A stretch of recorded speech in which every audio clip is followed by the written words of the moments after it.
Hello, folks. Welcome back. So last time we recited the whole first chapter, and this time we are going to start going through some of the verses. Now, for those who might have jumped onto this session directly, I would urge that you should try and look at all the sessions from the beginning. And if you already know the Mahabharata, there might be some interesting tidbits that you might find in the first 2 or 3 sessions that I have taken that talk about the Veda and Vedanta. So that is an interesting listen if you haven't already. But it is essential that there's a continuity here. Uh, there's a reason why so much of time was spent in setting this context. The information, the knowledge that is there in this text is present in a lot of other places, but the place in the Mahabharata where it takes place kind of gives this thing a whole different meaning. So that's why we should try and you should try and listen to the earlier sessions. So today there is a couple of screens that I would have to juggle with. So let us see how this goes. Because as I have mentioned in some of my earlier session that I want to use the English translation that is freely available on the web. And wherever that translation doesn't exactly fit into what we are discussing, I will be doing the translation on the fly, or if I have done it before, I'll be showing it. Now, in this case, I have done this translation, and actually, if you once you compare it with the other translation, you will know that some of the words I have used are not there in that other translation. So you will see that. And what we want to do is that I want to take a logical break. So there are 11 verses that we will do, and then we are going to take a pause. We are going to take a break, and there is a reason for that. We would be taking a pretty long detour before we come back to this point, and that is going to be a really massive plunge into some of the lofty Advaita Vedantic thoughts. And the reason that we are doing it at this particular juncture at the 11th shloka is because then all the things will come together and you will appreciate why this one perspective. I have been saying repeatedly, there are so many different perspectives in which you can look at this Bhagwad Gita, but this specific perspective that I'm talking about. So it is going to be a roller coaster ride on these lofty Vedantic thoughts. And we once we go through that, you'll see it will be a while before we finish that and come back to this 11th verse. But right now, we will be reciting the 11th verses, and then we will go verse by verse, and sometimes word by word, because sometimes certain word is going to carry a lot of weight in the overall verse. I did mention last time that there were a few controversial things that might come to one's mind when understanding how this Gita has been said. So I will, this is one small piece of it that I will reference or touch upon before we start into the detailed analysis. And at this point, let me switch to the English translation that I said that we will use. And I'm using 2 monitors. So you might find that I'm looking at this monitor because I'm juggling between 2 or 3 screens, this presentation and that. Okay, so when I recited it the first time, This is what I had used. If you remember, I had gone through this thing, which did not have any English translation. But like I said, it is a flow that helps. But then if one doesn't follow the Sanskrit that fluidly as we are reciting it, then obviously it won't make that much sense. But here, when we go through this, at least some degree of mapping one might be able to do as we go through this text. And then we are going to take this and break it apart. So the first 11 verses is what we'll recite again. Dhritarashtra Vacha. I realized that last time I didn't highlight what I was reading, so I'll try and do it this time. Dhritarashtra Vacha Dharmakshetre Kurukshetre Samaveta Mamaka Pandavaschaiva Kimakurvata Sanjaya. Sanjaya Vacha Drishtva tu Pandavanekam Vyudham Duryodhanastada Acharyamupasangamya Raja Vachanam Abravid Paschaitam Panduputranam Acharya Mahatim Chamum Vyudham Drupadaputrena Tava Shishyena Dhimata Atra Shura Maheshvasa Bhimarjuna Samayudhi Yoyodhano Viratascha Drupadascha Maharatha Drishtaketuscheketanaha Kashirajascha Viryavan Purujit Kunti Bhojascha Shaipyascha Narapungavaha Yudhamanyuscha Vikranta Uttamaujascha Viryavan Saubhadro Draupadeyascha Sarva eva Maharatha Asmakam tu Vishishtaye Tan Niboda Dvijottama Nayaka Mama Sainyasya Sanyartan Tan Bravimite Bhavan Bhishmascha Karnascha Krupascha Samitinjayaha Ashwathama Vikarnascha Saumadattistathaiva cha Anye cha bhavashura Madarte tyakta jivitaha Nana shastra praharanaha Sarve yuddha visharadaha Aparyaptam tadasmakam Balam bhishma bhirakshitam Paryaptam tvidame tesham Balam bhima bhirakshitam Ayaneshu cha sarveshu Yatha bhagamavasthita Bhishmameva bhirakshantu Bhavantas sarva evahi. Okay, so these are the 11 verses that we are initially going to go through. And then we will take this break that I mentioned. So let me go back to this translation that is there. Now, I mentioned last time that this armies are gathered here to have to clash and enter into battle, and at that juncture, this Bhagwad Gita is happening. So some people might ask the question, what are these armies doing? So that's one thing. And the other thing is the language, obviously it's Sanskrit, but we don't know for sure the way it has been captured. This has been written by Vyasa, and it is like whatever has been happening on the battlefield has been captured by somebody, and it is been captured in this form. Now, most of the Bhagavad Gita, in fact, most of Mahabharata is written in something called as the Anushtup Chanda.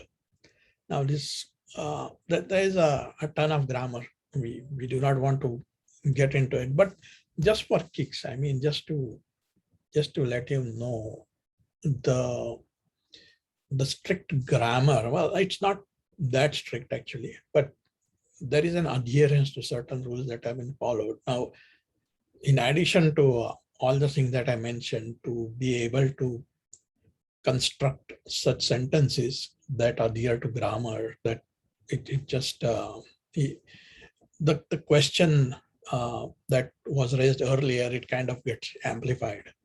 So this Anushtup Chanda that is there, this is not a Sanskrit class, and we are not going to get into too much of Sanskrit, but it's basically, there are 4 sets of 8 syllables. So you can see here, this is 1, 2, 3, 4, 5, 6, 7, and 8. So there are this set of 8, and then it's this particular chanda. It says that the 5th is short and the 6th is long. So if I were to look at this, so this is 1, 2, 3, 4, 5, 6. So this, if I pick the 6th one of each of this set, so this is the 6th one here, and this is 1, 2, 3, 4, 5, 6. So this is the 6th one, and each one of these 4 sets, if I take, which makes 32 syllables, then you will see that there is a method required. The 5th one should be that what's called as lagu. The 5th one should be short. The 6th one should be long. And then the 1st and 3rd of those, they need to follow a certain thing. And the 2nd and 4th. So all this has been adhered to.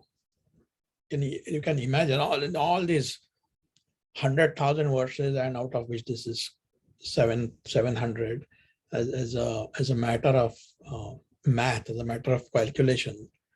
This is 1,000 of those 100,000. So you can do the math.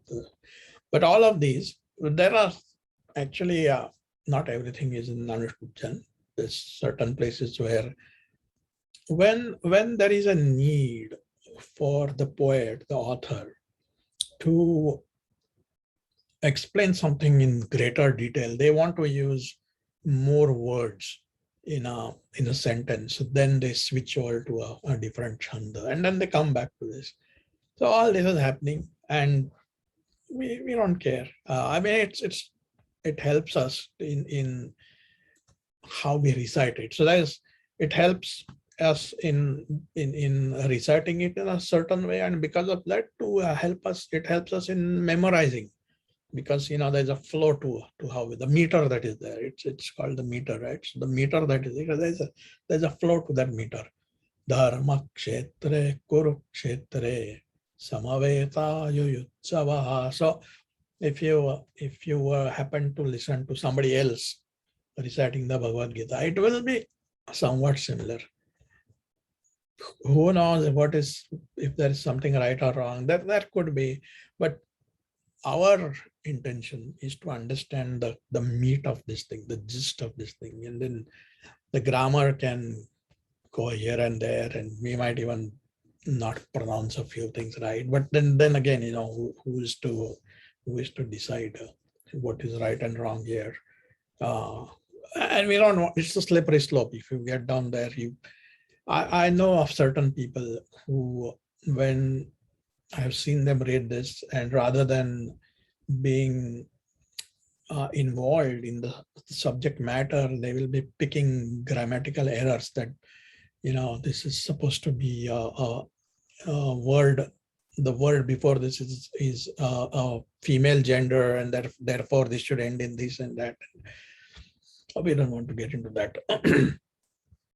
So let's look at this verse. Now, you see the translation that is there here. I had mentioned a little while earlier that there's certain words that might help you, uvacha, the basic word.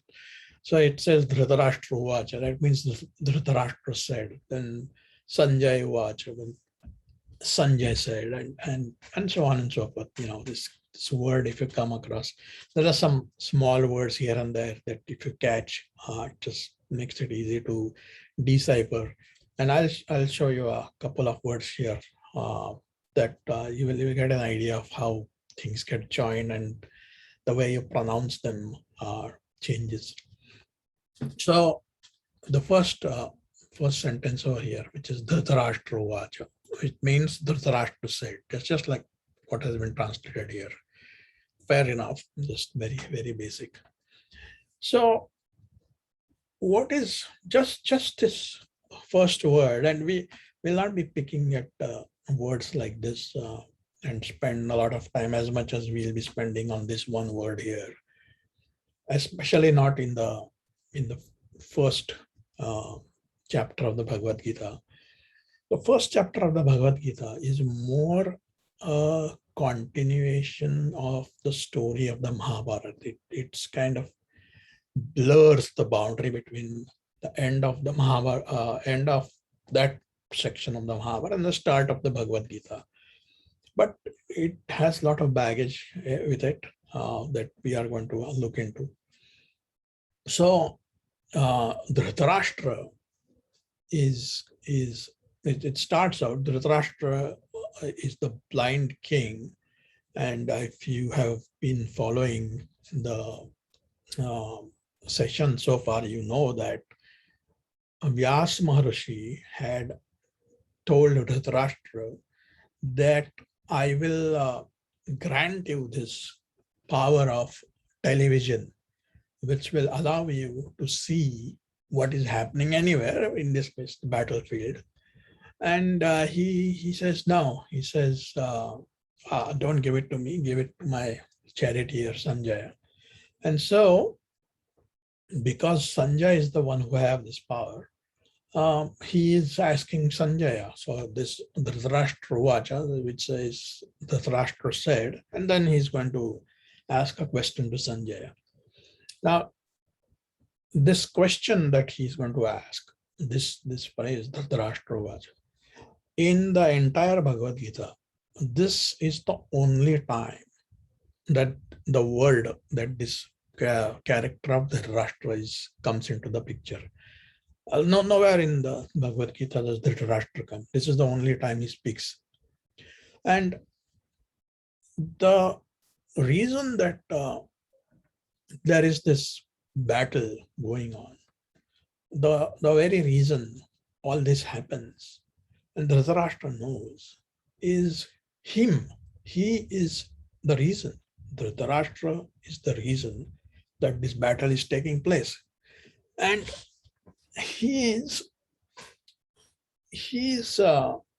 smart. He's doing dumb things, but it doesn't mean he's not smart. There are reasons why he is doing the dumb things that he has done. So he knows that a lot of his actions don't fall under the umbrella of righteousness. He has not been doing the right things. He knows that. And so he's nervous, he's scared. He has this trepidation that something bad from his perspective is going to happen. And so he has been warned. Even Vyasa, before giving him vision, Vyasa tells him that you are inviting disaster onto yourself by behaving the manner in which you are behaving. And he's blind, which is kind of a symbolism to say that he is ignoring certain things. It's not necessary that he doesn't know right from wrong. He knows it, but he is ignoring.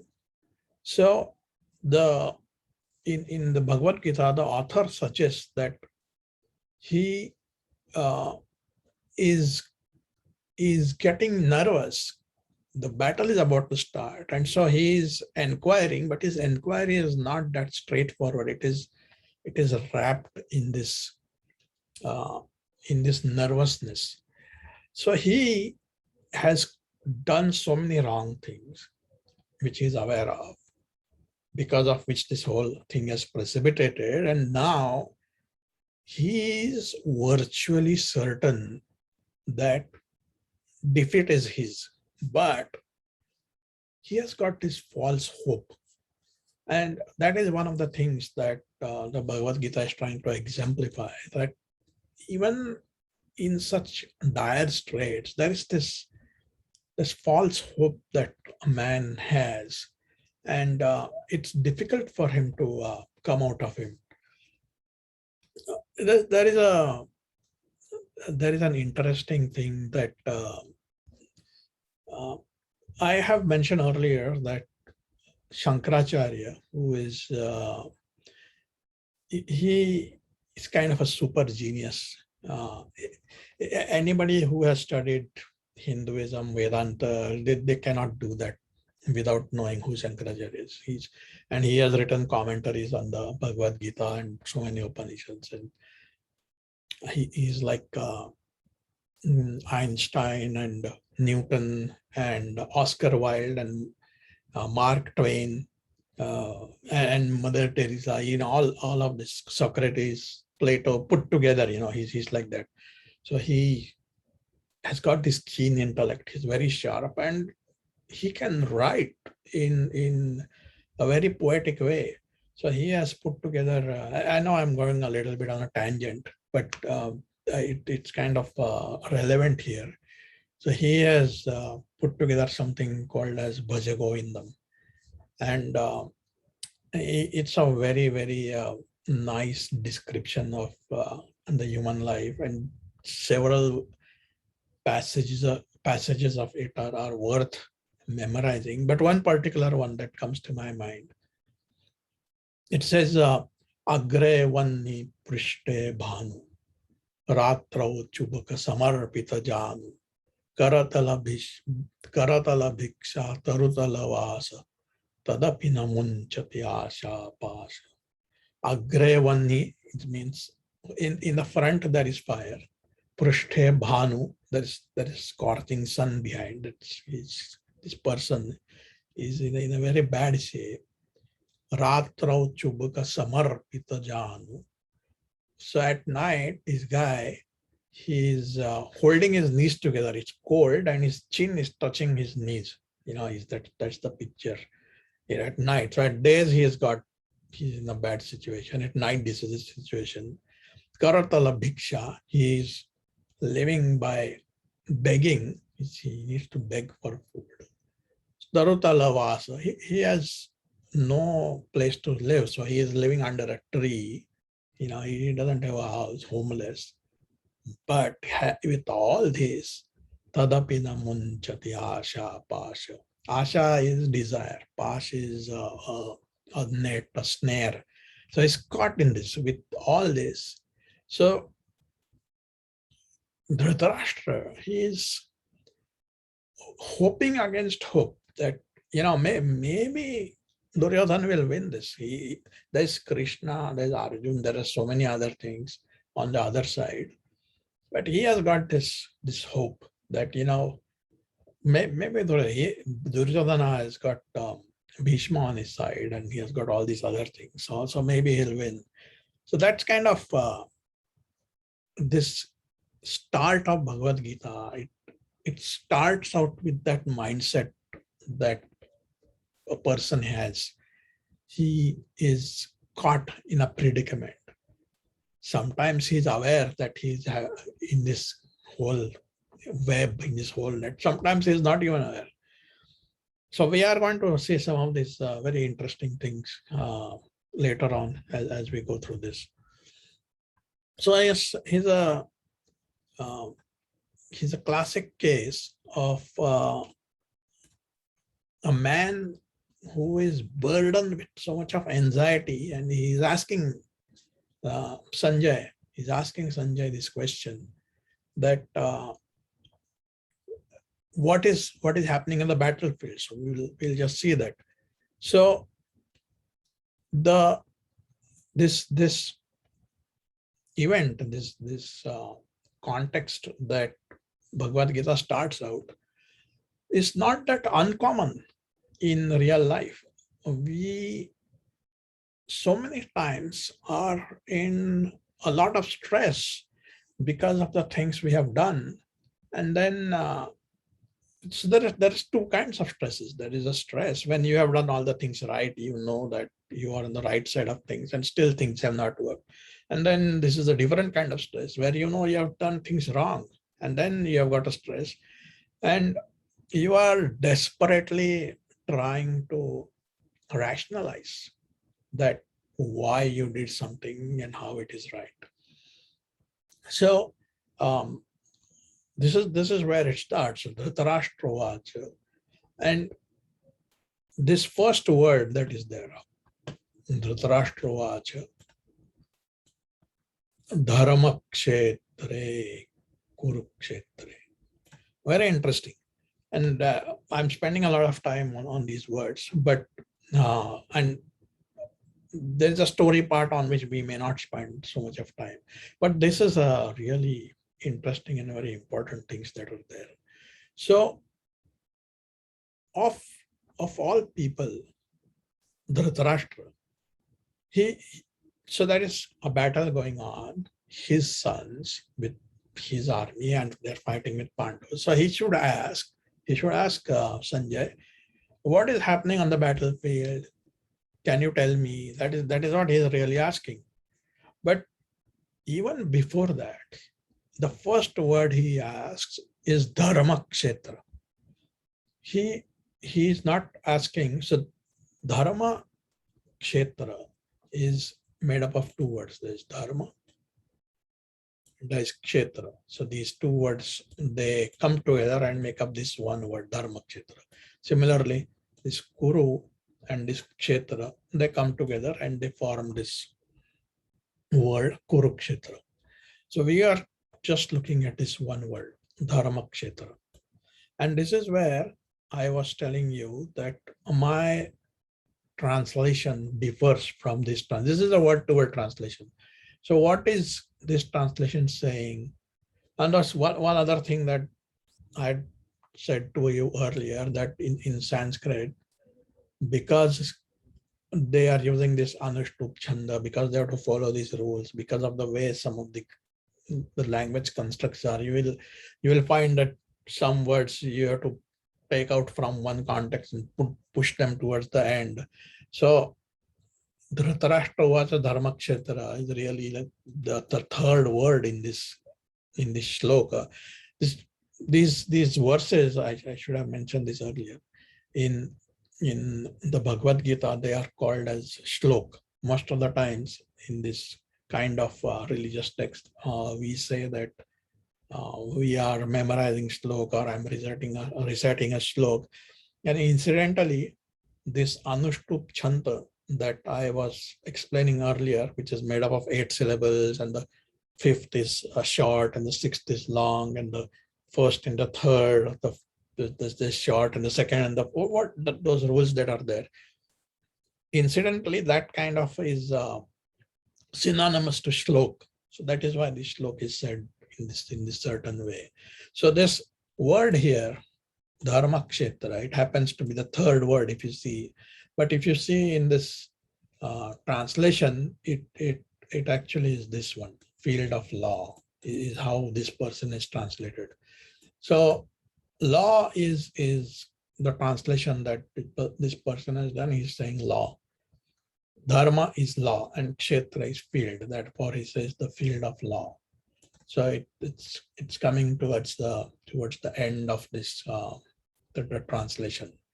So I want to quickly go to my translation, just so that you can. So this is how I translated the same thing. So the Dhritarashtra says, "O Sanjaya, what are my sons and Pandu's sons doing, who, eager to fight, have gathered on this?"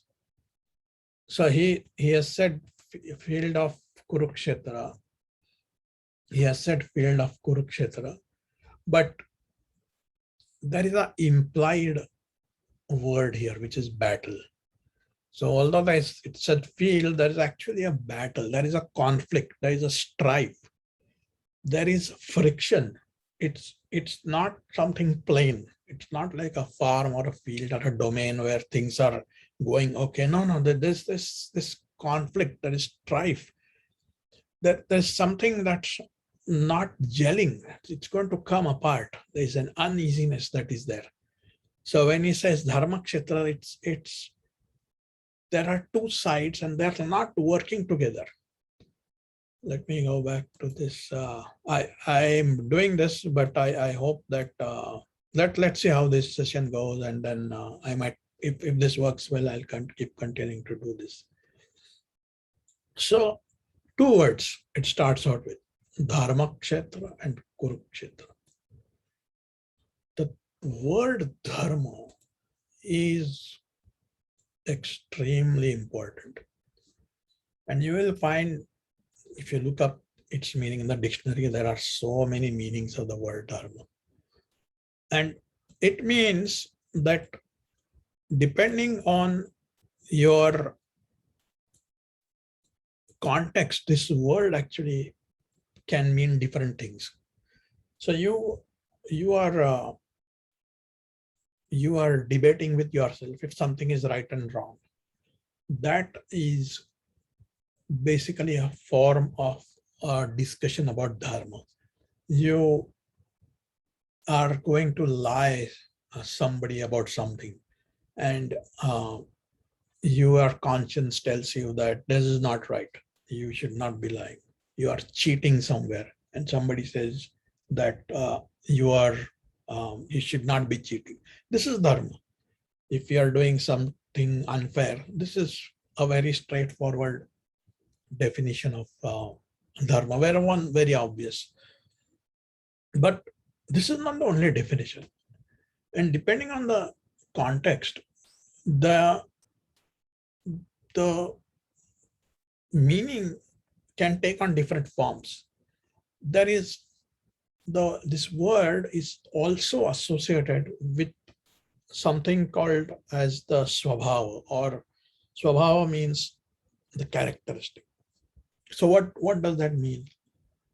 The dharma of fire is heat. The dharma of water is wetness. What does that mean? That means that there is an implied thing to it.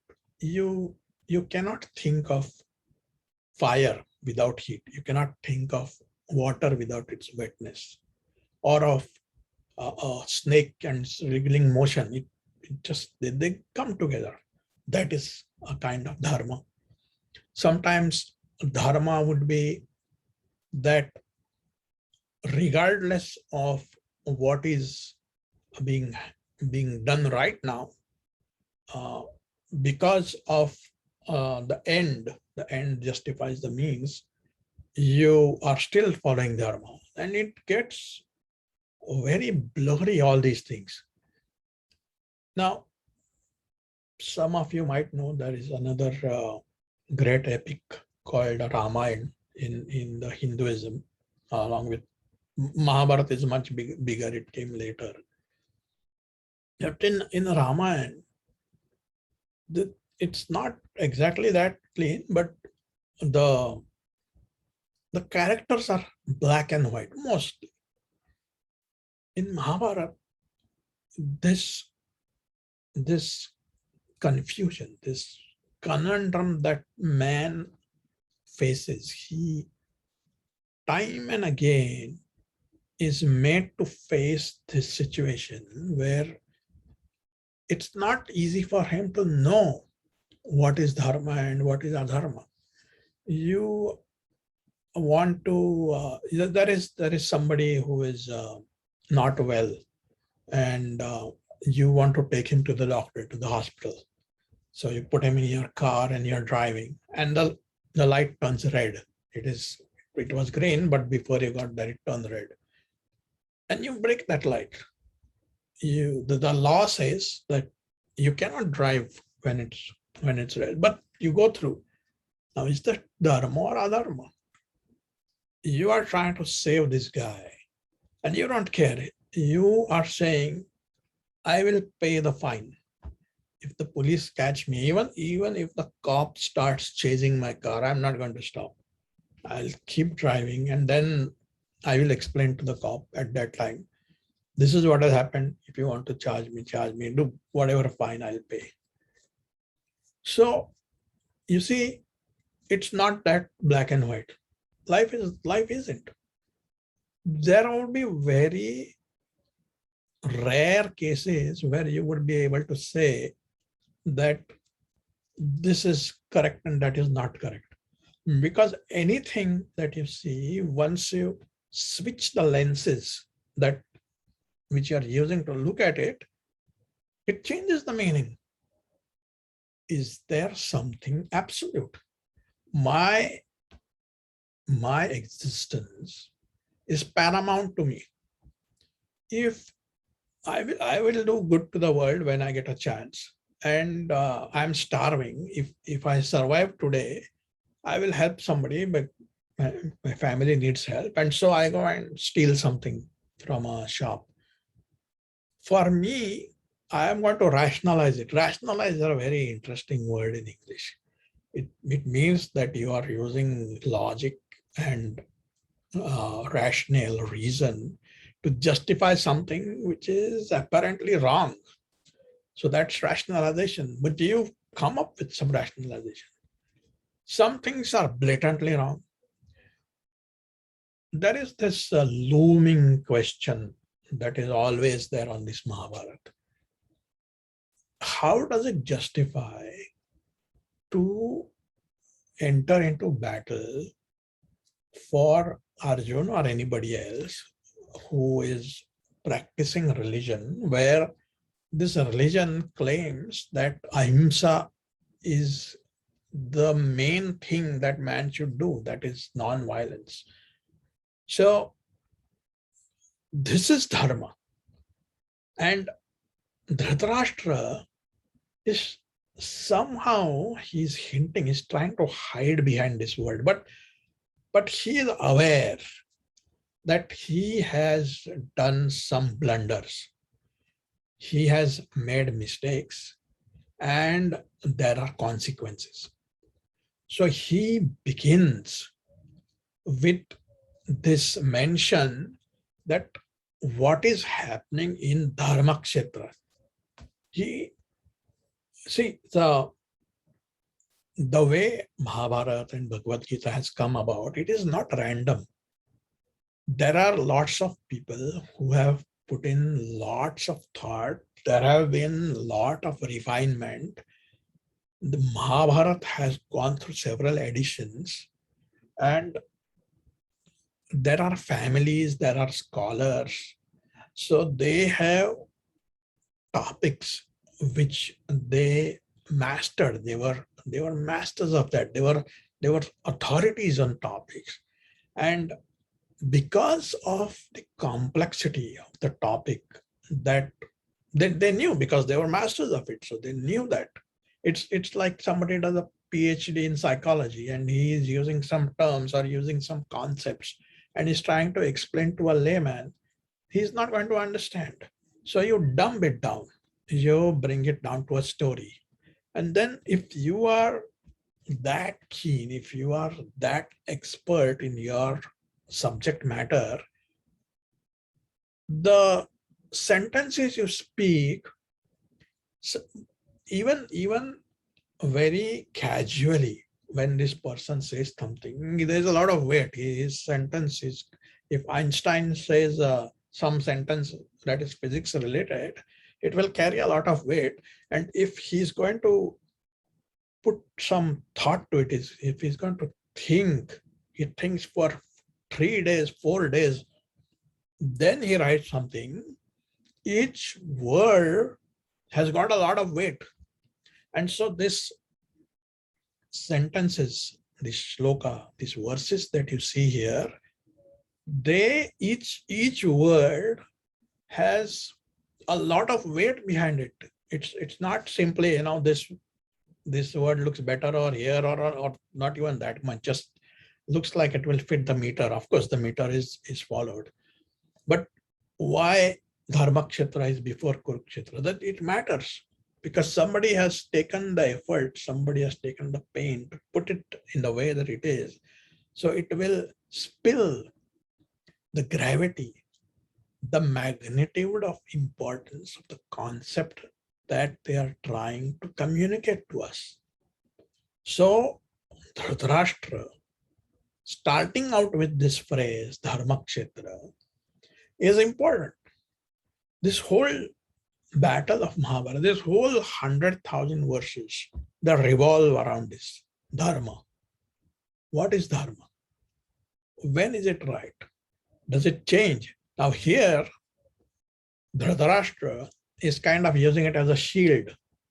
He is trying to find that whatever he has done, somehow he can rationalize or somehow it can work out. So he is saying in Dharma Kshetra, in this, literal translation is in this field of Dharma, but really in this battlefield, you are starting, you get up off your bed and you want to go to the office and you are late by 15 minutes. And then what are you going to tell your boss? Why are you late? It's a battle. It's these small conflicts. You can tell what is the truth or you can lie and your boss may not even care, but you know what you're saying. And so these small things, Dhritarashtra knows. Dhritarashtra knows very well what he has done wrong. Interestingly, some of the people around him know that he is helpless because of the nature, because of his very nature. So this Dharma Kshetra, in this battle of Dharma Kshetra, where do things stand? So Dhritarashtra says, Dharma Kshetra. That is the first word he utters. Next word is Kurukshetra. The fact that there are these two words, Dharma Kshetra and Kurukshetra, it tells there are two battles going on here. There isn't one battle.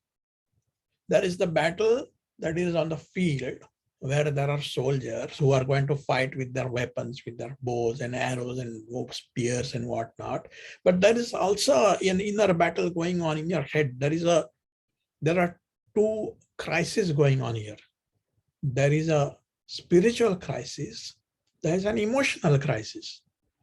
There are different kinds of crises at play, and they contribute to the overall health of a person and of society. So these two words, they carry a lot of weight.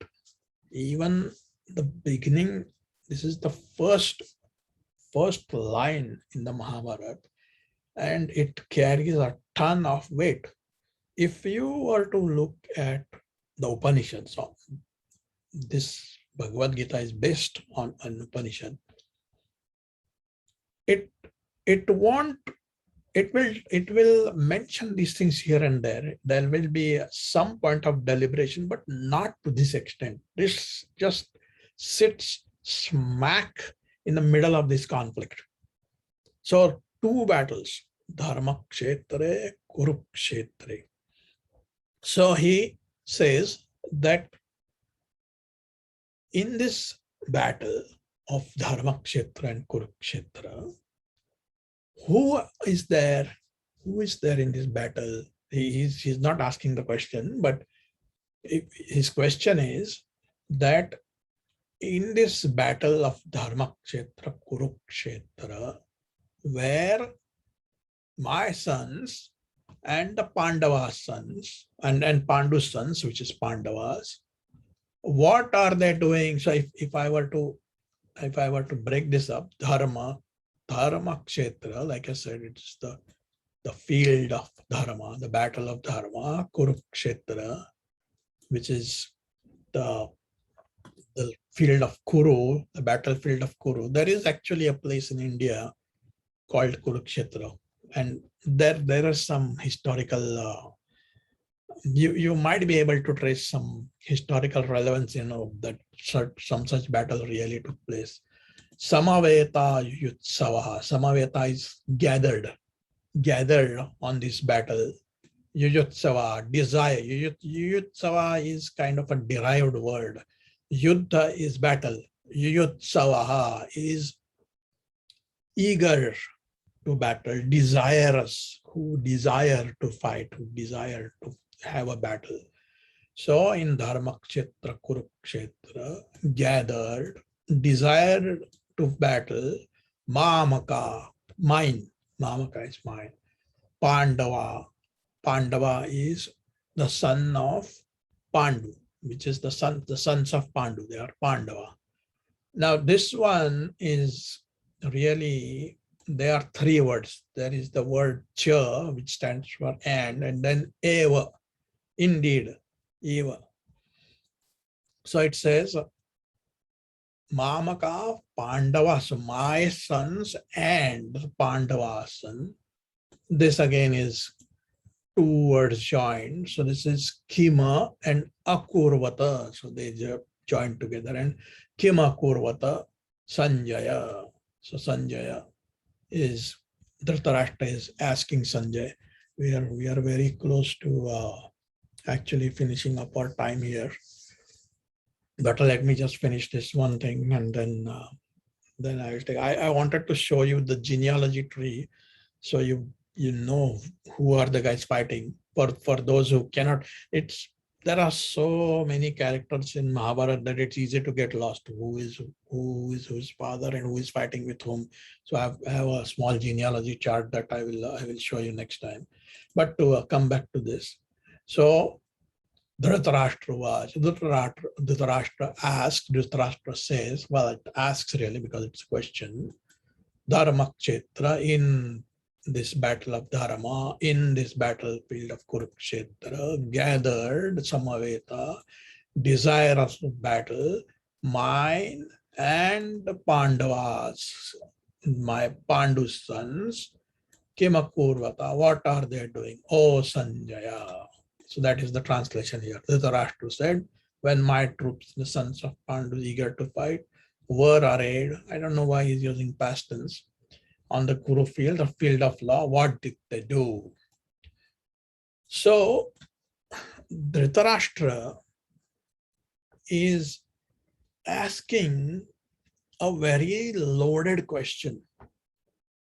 What kind of battlefields are these? And he is telling who are fighting and what is happening between them. So that's a very loaded question. And when we go through this further, there are some places where we will get more into the detail. But most of the time we will try and go through it like a story. This first verse, I wanted to spend some time so we get an idea of the importance, what Bhagwad Gita brings to the table. It brings to the table solutions for an extremely stressful life that man is in almost involuntarily, he is forced to go to. The kind of stress that is being analyzed and studied and addressed in the Bhagavad Gita is magnitudes more than what an average person goes through. An average person will take a while to reach that. So definitely these teachings that are there and the way they look at these problems, they go a long way in helping common man manage the strife and the stress that he faces in life. I thought I would go through a little bit more than what we have, but that's fine. So next time I will go through the genealogy and the exactly who is fighting, and we'll take it from there. Okay, thanks so much for listening to this, and we will start. We will get together next time. Thank you.